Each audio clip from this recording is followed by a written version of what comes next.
귀한 찬양을 해주신 시온 찬양대회뿐만 아니라 이 자리에 예배한 우리 모든 믿음의 식구들, 또 영상으로 예배드리는 우리 모든 영남의 가족들, 바로 지금 이 시간 주님의 영원하신 팔에 안기실 수 있기를 바랍니다.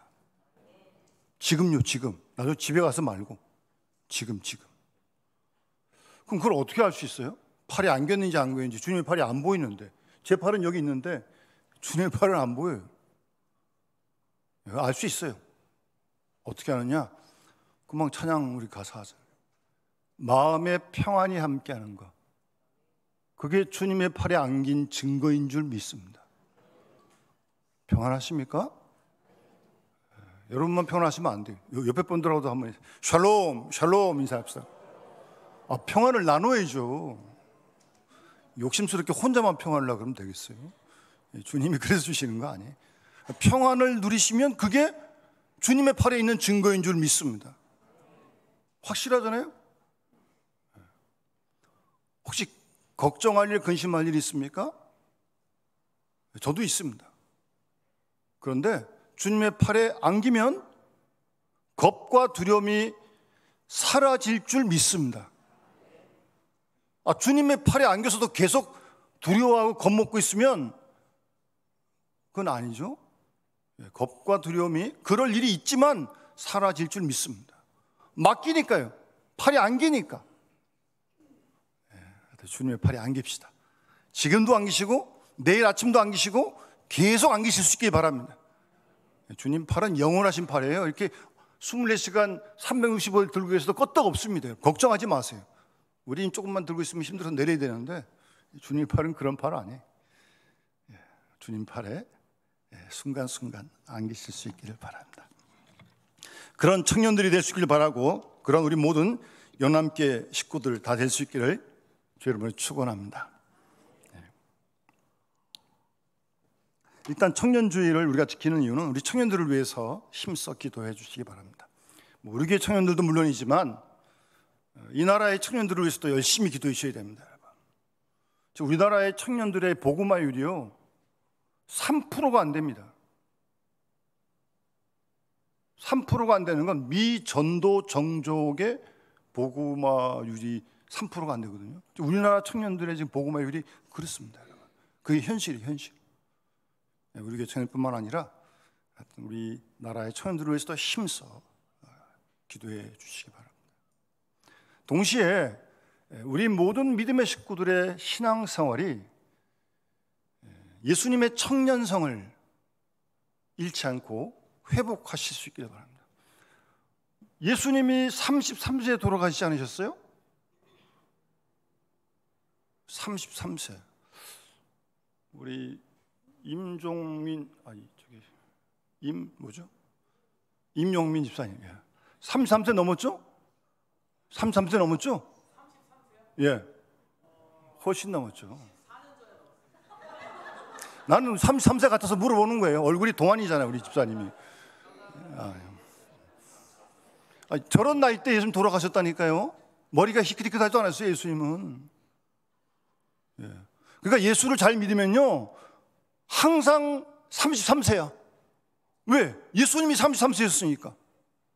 그런 줄 알아요. 주민등록 나이는 주민등록 나이일 뿐이고요. 거기에 연연하지 마시고. 영원한 청년 예수 33세로 살아가시는 거예요. 하나님 나라 가실 때까지. 그런 복을 우리 다 누릴 수 있길 바랍니다.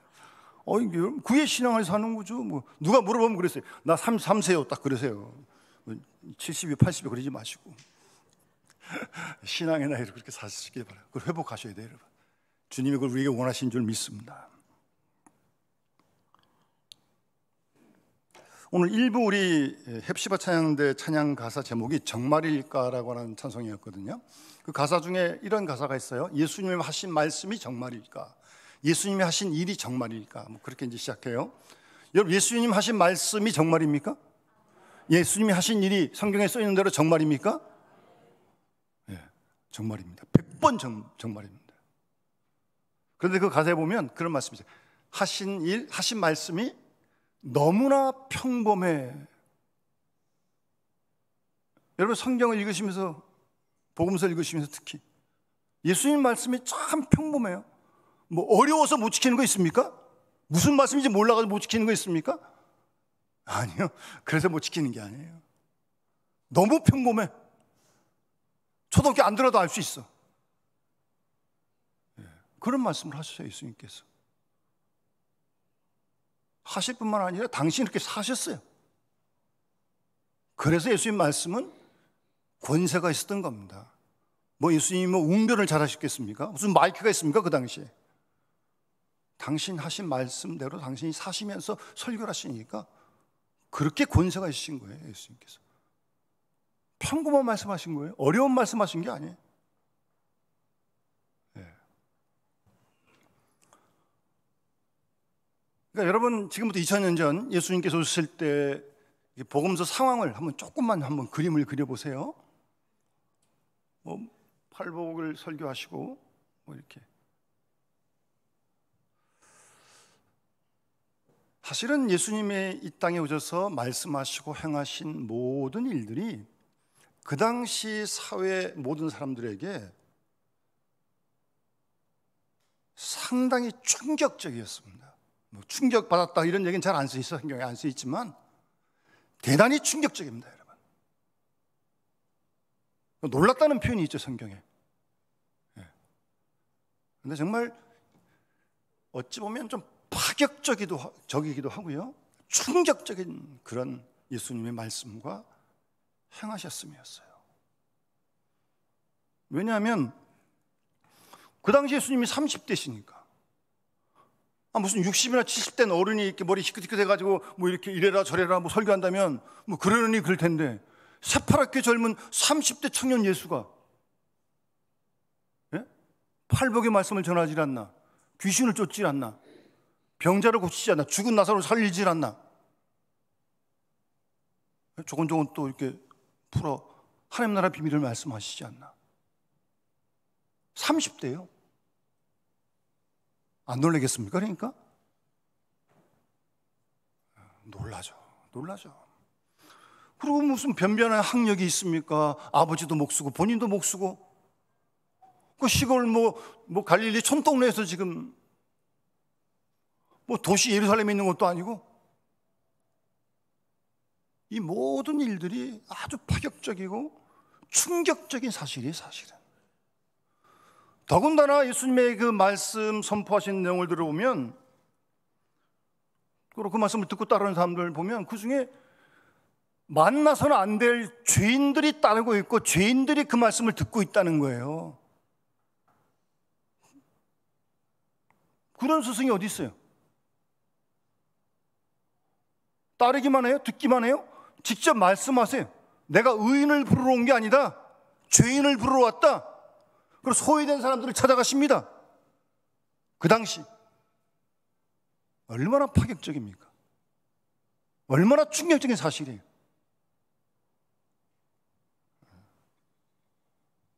죄인을 부르러 왔다. 그리고 예수님 말씀은 그 설교 가운데 들어보면 늘 복을 말씀하시고 늘 기쁨을 말씀하십니다.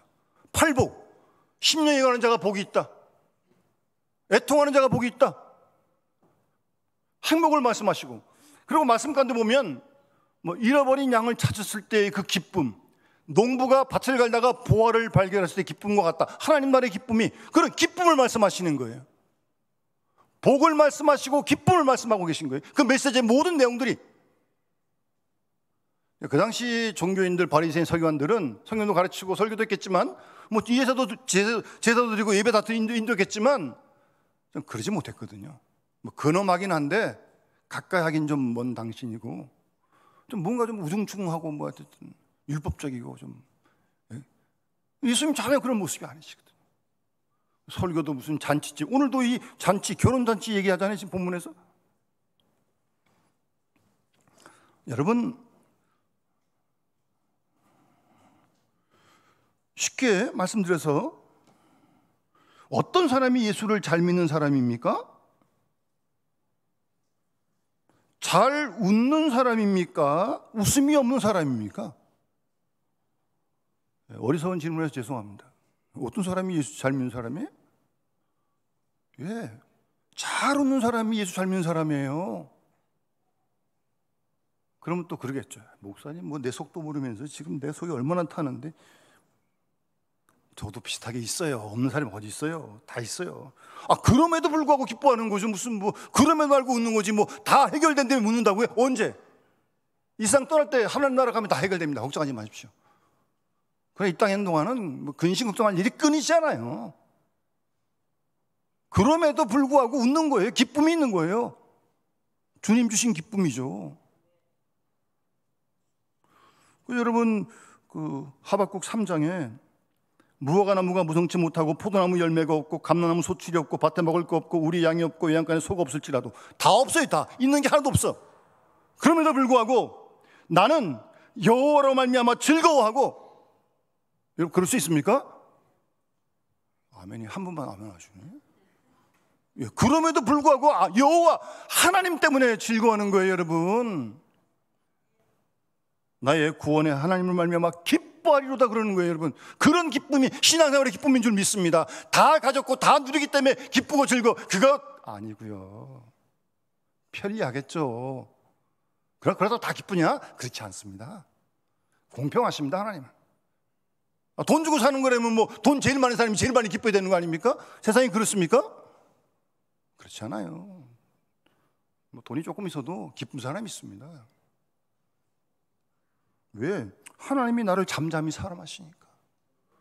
하나님이 나 때문에 기쁨을 이기하지 못하시니까 그걸 믿기 때문에 즐거워하고 기뻐하는 겁니다. 여러분 많이 웃으세요. 여러분 걱정 의심하실 일 있어도 웃으세요. 다 있죠. 뭐 없는 사람 누가 있어요. 여러분이 웃고 그래야 뭐 옆 사람에게도 그게 민폐가 안 되지. 맨날 우중충하게 있고 제가 여러분들 주일날 만나는데 얼굴 시커매가지고 맨날 그렇게 깨지자고 있으면 되겠습니까? 그럼 안 되잖아요. 여러분 일주일 중에 제일 컨디션이 좋아야 되는 거 아니에요? 그래야 여러분들에게 근심을 그래도 덜을 수 있는 거 아니에요? 여러분도 많이 웃으시고 주위 사람들 좀 많이 웃게 하세요. 여러분 돈 안 드는 일입니다. 여러분 괜히 인상을 쓰게 탁 이리지 마시고. 예수 믿는 사람은 그런 거예요. 그래서 잔치집에다 이렇게 오늘 본문도 비유하고 있는 거 아니겠습니까? 또 충격적이고 파격적인 건 그 말씀 내용이 그 당시 사람들은 이제 구약을 다 알고 있잖아요. 구약은 다 있었으니까. 근데 예수님의 그 설교를 보면 여러분 대표 산상수훈해 보세요. 예수님께서 또 간음하지 말라 하였다는 걸 너희가 들었다. 이 구약에 있는 말씀이에요. 십계명에 있는 말씀 아니에요? 그런데 예수님은 나는 너에게 이르는데 음욕을 품고 여자를 보는 자마다 마음에 이미 다 간음했다. 여러분 이런 파격적인 말씀이 어디 있어요? 그뿐입니까? 미워하지 말라. 구약에 이웃 사랑하고 원수를 미워하라고 했어요. 그게 레위기에 있는 말씀이에요. 그런데 예수님은 원수를 사랑하고 너희 박해하는 자를 위해 기도하라. 이런 구약의 말씀들을 이렇게 해석을 하니 이게 얼마나 파격적이고 얼마나 충격이 컸겠습니까, 여러분? 이게 구약의 하나님의 본뜻이라는 거 아니에요?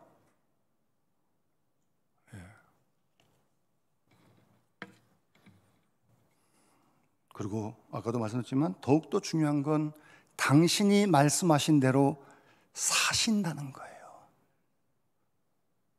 본인이 말씀하신 대로 사시면서 말씀하신다는 거예요. 그러니 도전이 되지 않겠습니까? 바리새인들은 가르치긴 잘 가르치는데 자기가 그렇게 안 살아. 그들하고는 완전히 다른 거죠. 그러니 얼마나 이게 충격이 있습니까? 그 당시 그 어마어마한 종교 지도자들, 그들도 말한 대로 못 지키는데 이 평범한 시골 청년 예수가 올라와가지고 거침없이 이런 말씀을 하시면서 당신이 그 말씀대로 사시는 거예요. 뭐 오른밤 때리면 왼밤 돌로 대라고 그러는데 이는 이 눈은 눈으로, 그게 구약의 율법인데 오른밤 때리면 왼밤 돌로 대래. 요즘도 그런 말씀, 여러분 하나님 예수님 말씀 지키십니까? 미쳤다 그렇게 그럽니다. 정신 나가냐 그럴 겁니다. 가만히 있어도 남의 코를 베가는데 무슨 오른밤 때는 왼반 돌려도 돼? 우리에게 그런 어려움이 있어요. 세상에 눈 갚더라도, 눈 감고 있으면 코를 베가더라도 우리 예수님 말씀 따라가야 되는 거 아닙니까? 쉽지가 않지만 그래도 예수님 말씀 따라가야지 어떡합니까? 그게 믿음의 길이고 진리의 길이고 그게 좁은 길입니다, 여러분. 사람은 다 넓은 길로 가려고 그래요. 쉬우니까, 편안하니까. 신앙의 길은 그런 길 아닙니다. 믿음의 길은 그런 길이 아니에요. 주님 가신 길은 그런 길이 아니에요. 그 길을 우리 지금도 가자는 거 아니에요. 예? 쉽지 않지만, 쉽지 않으니까 기도하면서 가는 거죠. 뭐 그게 쉬우면 뭐 걱정하겠습니까? 그러니까 오늘 이 본문의 내용도 그런 충격적인 사건 중에 이제 한 사건이 본문의 내용이에요. 일단 본문의 내용 시작은 본문에 세례 요한의 제자들과 바리새인들이 금식하고 있어요. 금식. 그런데 어떤 사람들이 와가지고 예수님께 왜 세례 요한의 제자도 금식하고 바리새인들의 제자도 금식하는데 왜 예수님 당신 제자는 왜 금식 안 합니까? 이 제자들이 신통치 못해요. 좀 하지 왜 안 해? 또 안 하기는. 예? 예수님 지금 물 먹이는 거 아니에요? 이게 지금? 제자들 잘못한 거예요, 지금 이거. 그런데 이제 예수님의 대답은 뭐 제자가 잘했다 못했다 그런 말씀을 하시지 않습니다. 그렇게 시비거리를 만들어오는 애들에 대해서 주님은 다른 각도에서 지금 대답하고 계신 거네요.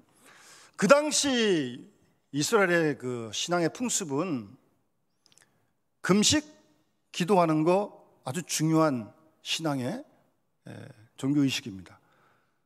이스라엘의 모든 백성들은 그들의 달력으로 7월 10일 날 속죄일 때 하루 24시간 온전히 금식해야 됩니다. 모두가 다.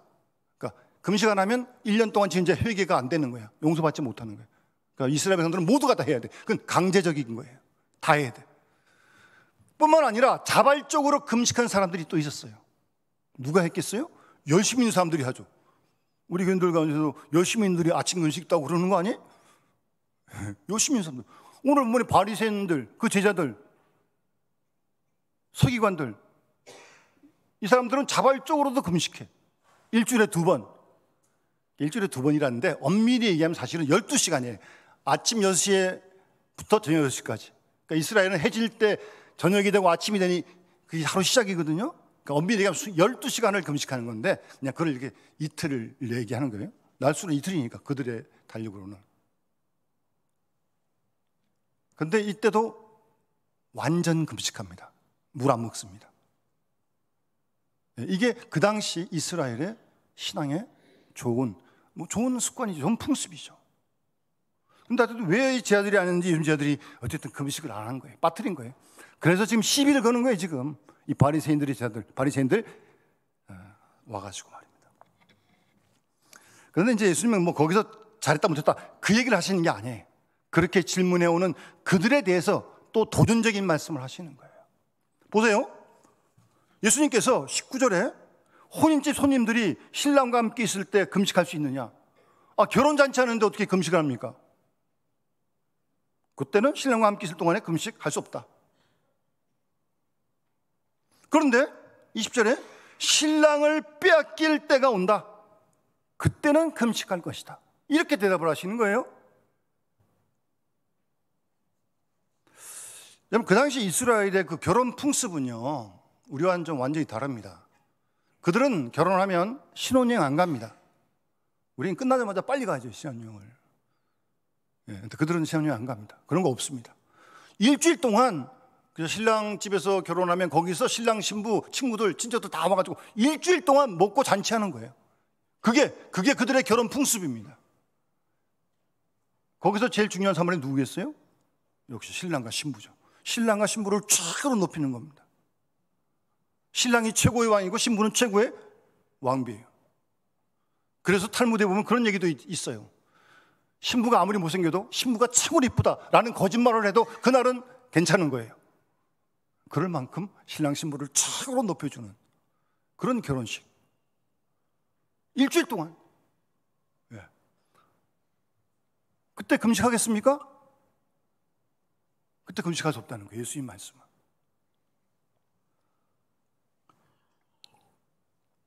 여기서 우리 하나 좀 짚고 넘어갈 것은요, 금식 기도라는 게 그들의 어떤 그 종교 의식이잖아요. 우리라면 예배 드리는 거, 기도하는 거, 봉사하는 거, 뭐 이런 거 다 이게 종교 의식이에요. 성경 있는 것도 뭐 다. 여러분, 종교 의식을 왜 갖습니까? 왜 금식 기도를 왜 하는 거예요? 목적이 뭐예요? 하나님하고 좀 더 친밀해지기 위해 하는 거 아닙니까?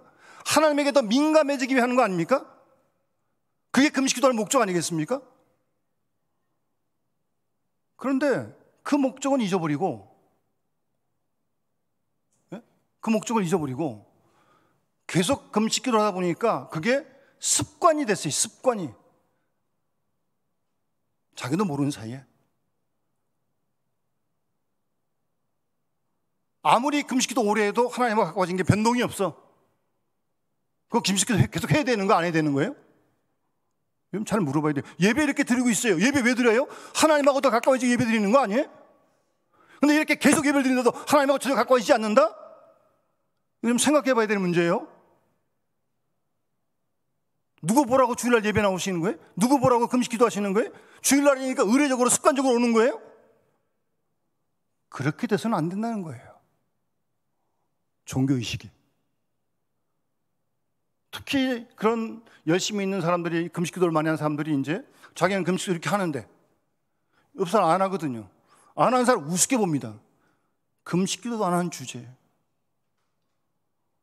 왜 금식 기도하는 거예요 도대체? 그 사람이 알아주길 바라는 거예요? 그런 공로화대한 신앙 조심하라는 겁니다, 여러분. 신앙의 종교의식이 무슨 마일리지를 쌓아가는 겁니까? 몇 마리를 쌓으면 무슨 뭐 공짜로 뭘 타고 그러는 겁니까? 절대 조심해야 됩니다, 여러분. 그런 부분들을 주님이 예리하게 지금 지적하고 있는 거예요, 여러분. 그거 아니라는 거예요, 여러분. 이 바리새인들이 특히 그랬대요. 좋은 일들을 열심히 했지만 형식이 되다 보니까 의례적으로 예배드리고 금식하고 다 하지만 아무런 감동이 없어. 하나님과 아무런 관계 변화가 없어. 굳어질 대로 굳어진, 고착된 그들의 신앙을 주님께서 예리하게 지금 질타하시는 겁니다.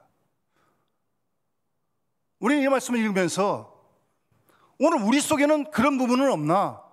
우리가 우리를 돌아봐야죠. 그게 나한테 주는 하나님 말씀이죠. 내가 힘쓰는 종교생활 속에 예배, 기도, 뭐 말씀 있는 거, 봉사하는 거 혹이라도 이러한 어떤 요소가 있어서 의뢰하는 거니까 하고 남들이 하는 거니까 하고 형식화되고 외식화되는 신앙을 조심해야 됩니다, 여러분. 예배를 계속 드려도 늘 처음 새롭게 나오는 마음으로 예배를 드려야 하고 새벽 기도를 계속 하더라도 새벽에 나올 때마다 늘 그런 마음으로 새벽에 나와야 한다는 말씀입니다. 습관적으로 나오고 남이 하니까 나도 하고 그런 동기로 나와서는 하나님하고 관계에 아무런 진전 없습니다. 뭐하러 신앙생활하는 거예요? 그런 부분들을 주님께서 지금 아주 멋있게 지금 질타하고 계신, 지적하고 계신 겁니다, 여러분. 우리도 우리의 신앙을 돌아보면서 그런 부분은 없나 잘 돌아봐요. 그러면서 주님의 그 초점은 결혼식이 기쁘잖아요. 신부가 신랑 때문에 결혼식 일주일 동안 계속 기쁜 거 아니에요? 그 기쁨을 회복하라는 거예요. 뭐예요? 그 일주일 동안의 기쁨, 신부에게 신랑이 있는 그 일주일 동안의 그 기쁨을 가지고 평생을 살라는 그런 말씀인 거예요, 여러분. 신앙생활이라는 것은 주님과 함께하는 그런 기쁨을 가지고 이번 주일 우리의 남은 인생을 평생 살아가는 게 신앙생활 아니겠습니까? 그걸 지금 주님이 말씀해주고 계신 거예요. 요즘 절기가 기쁨의 50일인데 예배 전에 우리 자막에 나오는 대로 3세기까지 지키는 절기인데 지금 물론 지키지 않지만 부활하신 이후에 부활의 기쁨을 50일 동안 지키자는 거예요. 죽었던 예수님 눈에 봤는데 그분이 살아나서 만났는데 얼마나 기뻤겠습니까? 그 기쁨을 50일 동안 지키자는 거예요. 50일만 지키면 되겠습니까? 1년 365일을 지켜야죠. 여러분, 우리 그런 기쁨 회복해야 됩니다. 주님과 함께하는 기쁨이에요. 다른 기쁨 아니고 뭐 돈 가지고 물 먹고 뭐 알고 그런 기쁨과는 비교가 안 되는 그런 주님과 함께하는 기쁨, 주님과 동행하는 그 기쁨, 죄 사함 받는 기쁨, 의인된 기쁨, 그거 회복하셔야 돼요, 여러분. 그런 기쁨으로 평생 살라는 말씀이에요. 사실 신앙생활이 그래야 되는 거 아니겠습니까? 아무리 어려워도.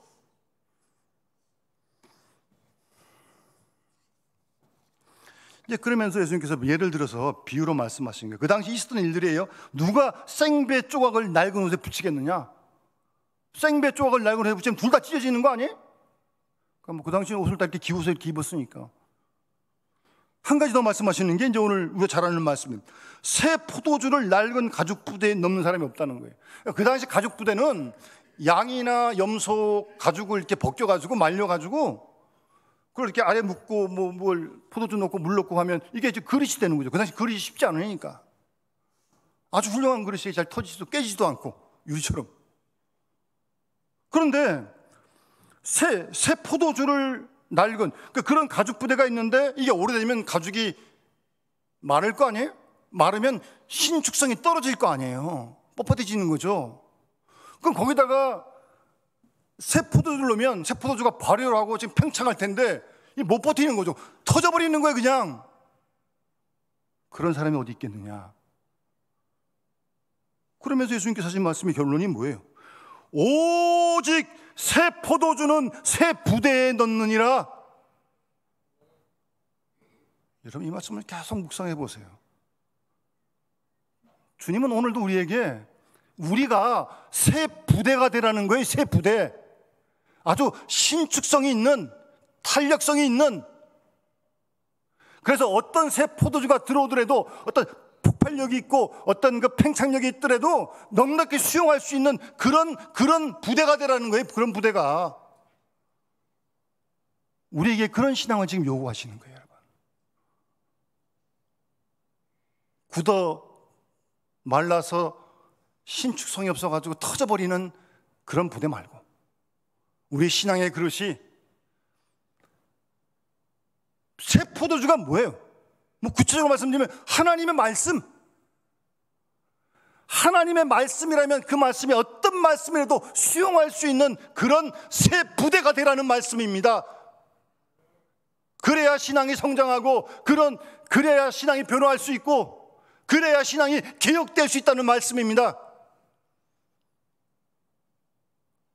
하나님 말씀이 계속 들려옴에도 불구하고 읽고 쓰고 있음에도 불구하고 그 말씀을 전혀 수용하지 못한다면 신앙은 계속 제자리 걸음을 걷고 있을 겁니다. 자기도 모르는 사이에 시간 들이고 물질 들이고 다 힘쓰는데 그런 성장이었다면 이게 얼마나 통탄한 노릇이에요? 하나님이 얼마나 안타까우시겠어요? 우리를 통해 주의 뜻을 이루길 원하고 우리를 통해 하나님의 말씀을 이루어지길 원하시는데 그 말씀이 전혀 이루어지지 않아 막혀가지고 얼마나 답답하시겠어요? 여러분 부대는 어떤 부대입니까? 하나님 말씀이면 수용할 수 있는 부대입니까? 내 생각과 달라도 내 뜻과 달라도 이제 오늘 투표하면 피택자가 정해질 거예요. 우리나라도 6월 3일 투표하면 대통령 누구 한 사람 되겠죠? 여러분이 투표한 사람 안 될 수도 있어요. 어떻게 하시겠어요? 받아들여야죠. 내가 투표한 사람이 꼭 되라는 법이 어디 있어요? 되면 좋지만 안 되다 할 수 없는 것이 어떻게 해요? 여호와 내 길을 여호와께 맡기라는 말씀이 시편 37편 5절에 있는데 내 길을 여호와께 맡기라는 말씀은 그 결과도 맡기라는 거예요. 수용해라는 거예요, 여러분. 여러분이 찍은 사람이 안 돼도 또 핏듯한 사람이 부담스럽고 안 하고 싶어도 하나님이 시키시면 하는 거고 그게 믿음으로 하는 거 아닙니까? 수용하라는 거예요. 수용하라는 거예요, 여러분.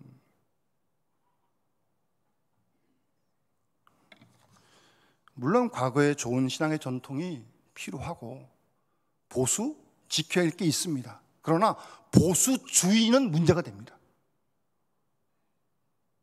다 옳지 않잖아요. 과거에 좋은 것들만 있지만 안 좋은 게 있다면 변화되어야죠. 말씀에서 벗어난다면 하나님 말씀을 무조건 수용해야죠. 100년 동안 지켰다 할지라도 하나님 말씀 앞에서는 그 말씀을 수용할 수 있는 그릇이 되어야죠. 여러분 다 지금 앉아서 예배드리지만 한국교회 초기만 해도요 이렇게 앉아서 예배드리느냐 꿇어 앉아 예배드리느냐 그거 가지고 얼마나 감론음박한 줄 아십니까? 그래서 반쯤은 의자 없이, 반쯤은 의자 놓고 알아서 하라고. 그냥 이게 무슨 뭐 죽고 사는 일은 아니잖아요. 문화의 차이고 방식의 차이인데, 근데 늘 이렇게 꿇어야 했기 때문에 이건 꿇어야 돼. 안 꿇으면 안 돼. 그런 축이 있고, 좀 앉아서 하면 어때? 그 둘 다 만들어 놓으니까 처음에는 이게 있다가 나중에 점점 의자로 다 오는 거예요. 그래서 의자가 딱 이렇게 놓은 거예요. 여기 지금 여러분, 괜히 앉아 있는 게 아니에요, 여러분. 꿇을 수도 있고 앉을 수도 있는 거예요. 그거는 문화의 차이예요. 그거 하나 바꾸는 것도 그렇게 힘든데, 내가 생각하고 있는 것에 고착이 돼가지고 하나님 말씀에 수용 못한다? 그러면 그 신앙은 절대 개혁 없습니다. 절대 변화 없습니다. 분명히 기억하십시오. 주님 말씀 앞에서는, 여러분, 그래서 우리 그런 복음성이 있잖아요. 주님 말씀하시면 내가 나아가리다. 순종하겠다는 거예요. 내가 싫어도 주님 말씀하시니까 아멘하고 가는 거고, 주의 뜻이 아니면 내가 멈춰서리라. 가다가도 멈춰서야죠. 주님의 뜻이 아니면. 잘못 시작했지만 그런 말씀하고 있는 거예요, 여러분. 나의 가고 서는 것 주의 뜻에 있으니 오 주님 나를 이끌어 주십시오. 그렇게 기도하면서 늘 주님의 인도하심을 따라가고, 늘 주님 앞에 마음문을 열어놓고 그 말씀을 절대적으로 수용하겠다는 그런 자세, 그런 믿음, 그런 가족 부대가 있지 않나는 거예요.